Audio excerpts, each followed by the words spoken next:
The next application is determination of internal resistance of the cell using potentiometer method. Here again, if we see the circuit, the auxiliary circuit is same while the lower one, the circuit have been changed. Here we need to find out the internal resistance of this cell. This is the terminal A and this is terminal B.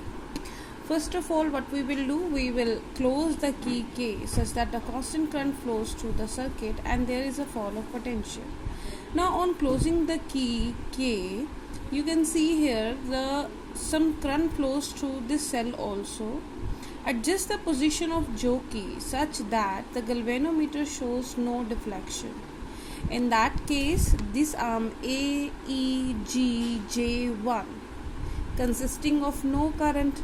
So the potential of the positive terminal of the cell is equal here at A, and at J1 the potential is same as that equal to E, the CMF. It means EMF of the cell is equal to the KL1, where L1 is the length of this position AJ1.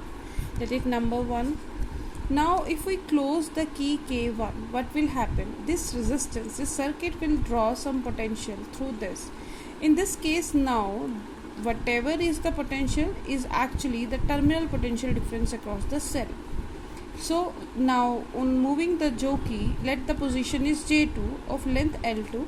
So in that case V is equal to K L2. Here we will write E only because here we have taken E. So number 2, dividing 1 by 2, E by V is equal to L1 by L2. Let it be number 3.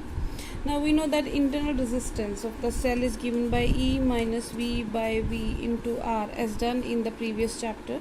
So this comes out to be E by V minus 1 into R. So R is equal to E by V is L1 by L2 minus 1 into R, or this is L1 minus L2 by L2 into R.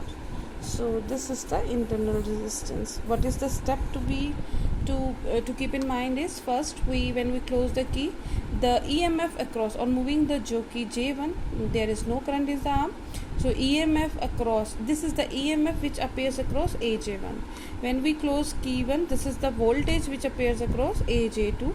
Then we find out the ratio E by V and hence finally get the value of internal resistance.